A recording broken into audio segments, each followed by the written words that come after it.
Welcome to Concept Quest exercise tutorial. This is the exercise settings page that opens when you open Concept Quest. Here you can choose the settings for your exercise. You can choose which concepts you'd like to work on and the complexity. Let's start with big and small and exercise complexity 1. Here you will have a target sentence.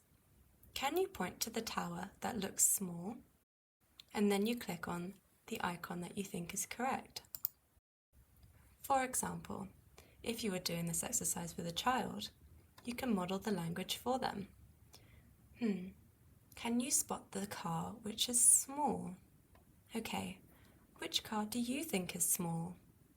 Perhaps they'll click on an icon that's not correct and you can go, ooh, that's a good choice. I can see that this car is definitely smaller than the big truck here.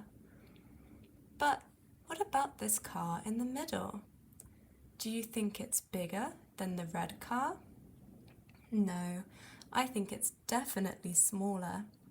Let's click on that one. Well done, that's fab. If you are unsure of what to do at any point, you can click on the tips icon in the top right-hand corner.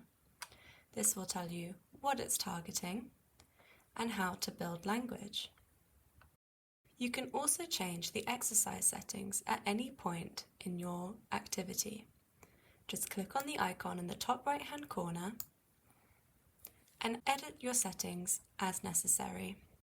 For example, we could also add in long.